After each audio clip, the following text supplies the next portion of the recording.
People are always trying to do more than just simply remember the past. They often try to make history come alive. And Ruth Ezell tonight has a story about doing that very thing, about introducing a new generation to an old story. The Webster statesmen normally don the traditional black and orange jerseys on the basketball court. But at this February 12, 2008 game against Marquette, the home team wore the purple and gold of the Panthers. The Panthers, you ask? They were from what was once the only accredited high school in St. Louis County open to African American students, Douglass High in Webster Groves. In 2007, Webster's basketball team began the annual tribute to Douglass by wearing the Douglass colors at a home game during February, Black History Month. Once the idea surfaced, Statesman head varsity coach Jay Blossom took the ball and ran with it. I guess it came from the old idea of watching, Major League Baseball teams and some of the Negro League days they would have, where they would wear the old uniforms of the Negro Leagues, the Kansas City Monarchs, St. Louis Stars, and stuff along those lines. And as I started to research it, just the history of Douglass High and the pride that the people who went to that school still have in their school, just started to learn a lot about it. Douglass's history stretches back to just after the end of the Civil War. Before then, it was against the law in Missouri to teach African Americans to read and write.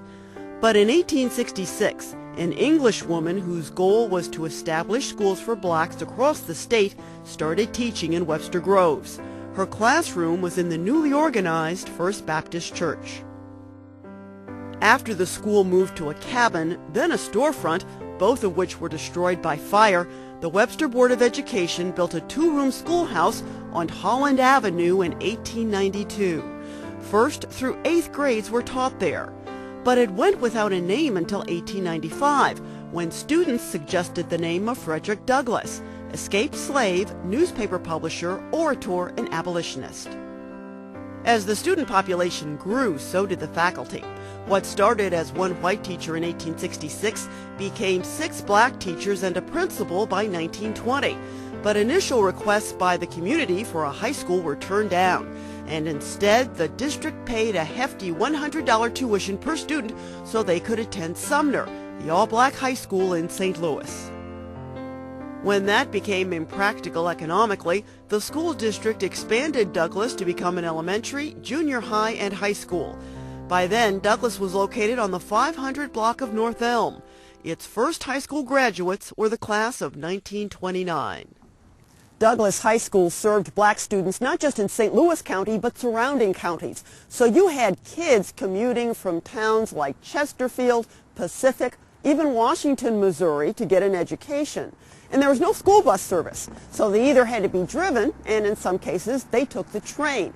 They'd be dropped off here at the North Gore Avenue station, and then they would walk to Douglass, which is a good half-mile away. Did you want me to show our class? Willa Washington attended Douglass for 10 years. Back then, she was Willa Bobbitt. When the high school portion of Douglass closed, she transferred to Webster Groves High as a freshman. And my parents, uncles, aunts, they all attended Douglass and graduated from Douglass, and I was looking forward to that, so I kind of felt deprived. At Douglass, Willa Bobbitt was active in a number of extracurricular activities. Among them, flag twirler in the marching band. That's Willa on the left. Next to her is a cousin, Marcella Bobbitt. Marcella's sister, Jean, attended Douglass from kindergarten through high school graduation. We were the last graduating class, 1956. Our family spent a lot of time at Douglass. It was sort of like a community center. The school was like the center of activities in this neighborhood. I graduated in 1948. Hutcher Dixon loved studying math at Douglass, and he tutored fellow students who needed extra help. As the oldest of 4 children and the only son, he was expected to toe the line at school and at home. For some students, the line between school and home was a little blurred. The teachers and the principal, most of them lived in the vicinity. They were neighbors. They could come by. You might be sitting at home eating dinner and somebody knock on the door. And if you had a bad day at school, you was halfway looking for that knock on that door. Jean Bobbitt Tarkington says those teachers went the extra mile to compensate for what she discovered were students' secondhand textbooks, hand-me-downs from Webster Groves High. It's that the teachers cared enough that they would go through these books, and if things were missing, they would go to the library themselves and update the information and bring it back like on sheets so that we could stay up on what was going on. The Brown versus Board of Education Supreme Court ruling in 1954 that outlawed segregated public schools resulted in the closing of Douglass High. Its students integrated Webster Groves High School. What remained of Douglass closed in 1978, but in the interim, it served as an incubator for innovations in education that served students across the district regardless of race. Those innovations were instituted by the man who now heads Harris-Stowe State University. When Henry Gibbons became Douglass Elementary principal in 1967, he was given the challenge of launching a new way to educate, starting with the schoolhouse itself. We had open space classrooms. We tore the walls out, painted beautiful colors of classrooms, carpeted everything, beautiful artwork around, and we had 30 students in each classroom. They had 2 certified teachers, a teacher aide, and a student teacher for 30 students. It became the first prototype of a magnet school in the nation.